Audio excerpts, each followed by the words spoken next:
सभी भक्तों को सप्रेम साहेब बंदगी कबीर दास जी का मूल ग्रंथ बीजक है। तो आइए बीजक ग्रंथ के चांचर 1 का विवेचन आज सुनते हैं।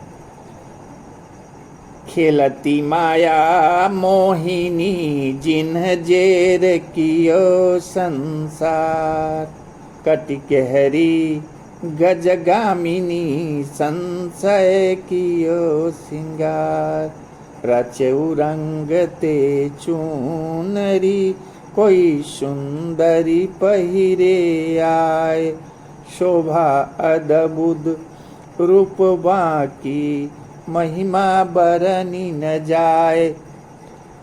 ये माया ठगनी जो है, ये माया मोहनी सभी जीवों के साथ चांचर या धमाल खेल रही है। माया ने संसार को पराजित कर दिया है। माया की कटी केहरी तुल और चाल हाथी के समान है। उसने अपना श्रृंगार संशय से किया है और अपने संसार रूपी चुनरी को आकर्षक रंगों से रचा है, जिसे कोई सुंदरी ही पहनकर आती है। माया की शोभा और रूप अद्भुत है, उसकी महिमा का वर्णन नहीं किया जा सकता।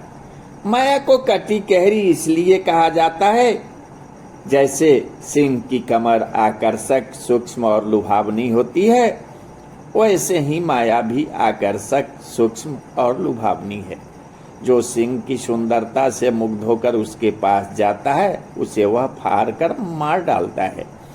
वैसे ही जो माया की मोहकता में मुग्ध होकर माया में आसक्त होता है, उसे माया दुख दुर्दशा के थपेरों में धकेल देती है। माया को गजगामिनी कही गई है, क्योंकि जैसे हाथी मस्त चाल से धीरे धीरे चलता है, वैसे ही माया अज्ञान मूर्छित जीवों के हृदय में सनय सनय अपना आधिपत्य पूरी तरह जमा लेती है। अज्ञान काल में ही माया श्रृंगारित और सुंदरी होती है, इसलिए माया ने संशय से अपना श्रृंगार किया है, ऐसा कहा गया।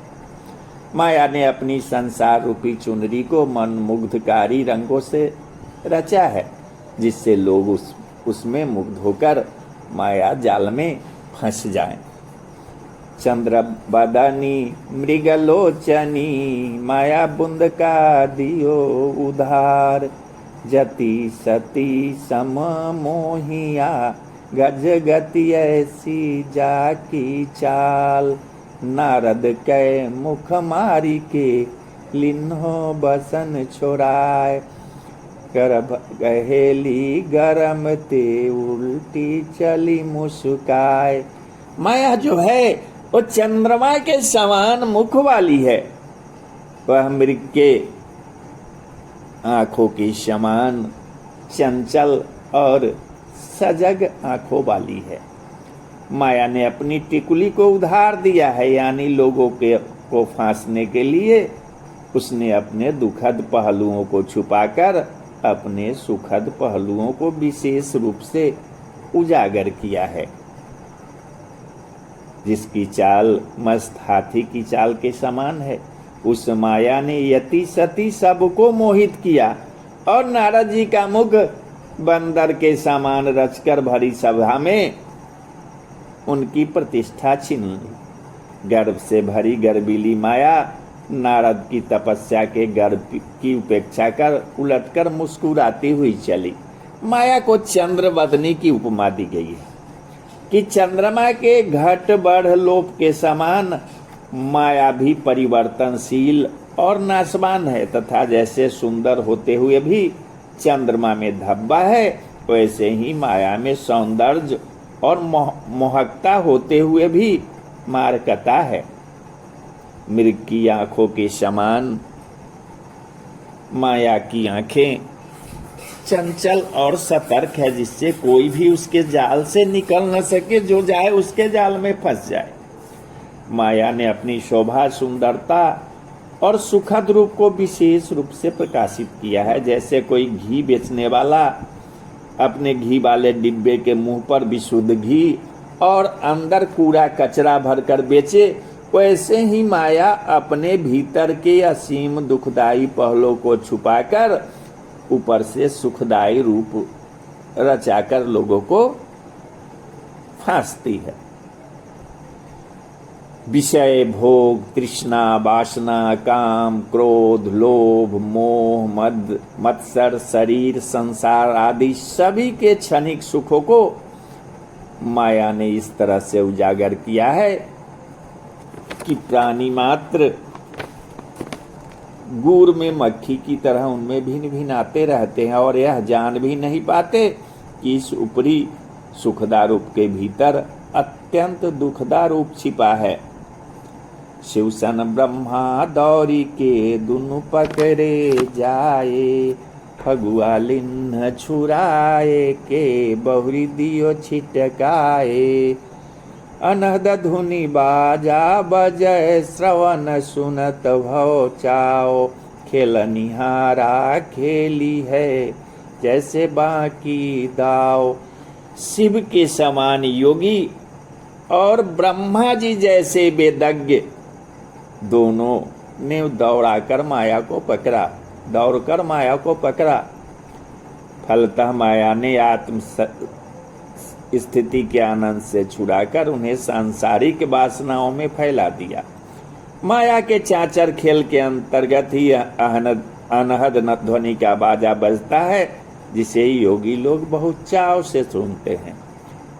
अनहद आदि भी माया का फांस है, अतः सांसारिक ऐसनाओं के साथ इन सभी से भी सावधान रहना चाहिए। जैसा जिसका दाव है, खेलनिहार माया उसे फांसने के लिए वैसे ही खेलती है। शिव जी विष्णु जी के मोहिनी रूप को देखकर मोहित हुए थे और ब्रह्मा जी अपनी ही सृष्टि नारी पर मोहित हो गए थे। अज्ञान ढाल आगे दियो, टारे टरे न पाऊ, खेलनिहारा खेली है बहुरी न ऐसो दाओ। सुर नर मुनि औ देवता, गोरख दत्त व्यास, सनक सनंदन हारिया। और की केतिक बात, तलवारा माया अज्ञान ढाल को सबसे आगे करके खेलती है। फलतः लोग विवेक शून्य हो जाते हैं और माया का पांव टारने पर भी नहीं टरता। वह सभी विवेकहीनों पर भारी पड़ती है। सभी खेलने वाले माया के अनुचर बनकर खेल रहे हैं। वे समझते हैं कि खेलने का ऐसा अवसर फिर नहीं मिलेगा। सुर नर मुनि देवता, गोरखनाथ, दत्तात्रेय, व्यास, सनक सनंदन आदि भी माया से हार गए तो अन्य साधारण लोगों की बात ही कितनी है। छिलकत थोथे प्रेम सो मारे पिचकारी गात, कैलिन्हो बसिया पने फिरी फिरी चितवत जात। ज्ञान डांग लय सो पिया तिरुगुंदियो है साथ, शिव सन ब्रह्मा लेन कहो हो और की केतिक बात। माया सभी के शरीरों में काम पिचकारी मारती है। लोग नकली प्रेम वासना को प्रेम समझकर और उस नकली प्रेम के बसी भी होकर छिलकते उछलते हैं। इस तरह माया सबको अपने बस में कर ली है और पुनः पुनः देखती जाती है कि कोई उसके फंदे से बच तो नहीं गया है। इसी माया ने लोगों के सत्य ज्ञान को मोहबन में गाड़ दिया है और साथ में त्रिगुणों का फांस दे दिया। इस माया ने शिव जी के साथ ब्रह्मा जी को भी बस में कर लेने की बात कही है। फिर अन्य की तो बात ही कितनी है। एक और सुर नर मुनि ठाडे, एक अकेली आप, दृष्टि पर उन कोई न छाड़े। कैलिन्हो एक घाप, जेते थे तेते लिए, घूंघट माही समोय। कज्जलवा की रेख है, अदग गया नहीं कोई। एक और सुर नर मुनि आदि सब हैं और दूसरी ओर वह माया अपराजित रूप से स्वयं है, जिनके ऊपर उसकी दृष्टि पड़ती है उनमें से वह किसी को भी नहीं छोड़ती। सबको एक ही धाप में पकड़कर बस में कर लेती है। जितने थे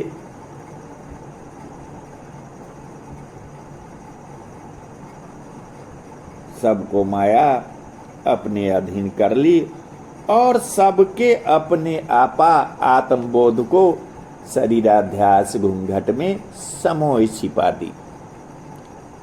माया का स्वरूप काजल की रेखा के समान तमोगुनी है। इससे कोई अदग कलंक रहित नहीं गया। इंद्र कृष्ण द्वारे खरे, लोचनी ललची न जाए, कहे कबीर ते उबरे, जाहि न मोह समाए। इंद्र और श्री कृष्ण जैसे प्रभावशाली व्यक्ति भी माया के द्वार पर खड़े हैं। इन्हें भी माया फांस लेने के लिए लालच भरी दृष्टि से देखती है और इनके इंद्र कृष्ण के अंतः से भी माया की आसक्ति नहीं जाती। सदगुरु कबीर साहब कहते हैं कि माया से वो ही बच सकेगा जिसके मन में माया का मोह नहीं समाये।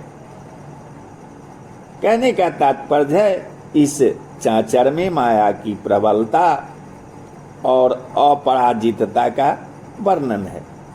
माया जो है वो बड़े छोटे सुर नर मुनि आदि किसी को नहीं छोड़ती, सबको ये माया पछाड़ देती है। जो माया के चंगुल से बचना चाहते हैं वे सर्वात्मा राम के अतिरिक्त अन्य समस्त मोह का त्याग करें। माया जीवों को सर्वप्रथम मोह से मोहित करती है। तदुपरांत जिस ज्ञान से माया पर विजयी हुआ जाता उसे जीवों से छीन लेती है। बीजक में शब्द साथ में है कि माया मोह मोहित किन्हा, अताते ज्ञान रतन हरि लिन्हा। मोह से अप्रभावी रहने पर ही सहज ही माया के चंगुल से मुक्त हो जाएगा। माया ठगनी है तो कबीर दास जी कहते हैं कि इस माया से बच के रहो। अगर माया में अगर लिपटा गए तो फिर तुम मोक्ष नहीं पा सकते। तुम दर दर 84 लाख योनियों में भटकोगे तो अभी भी समय है, बंदे अभी सावधान हो जाओ, इस माया के चक्कर में नहीं पड़ो।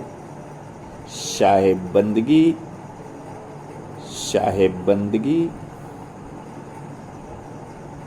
साहेब बंदगी।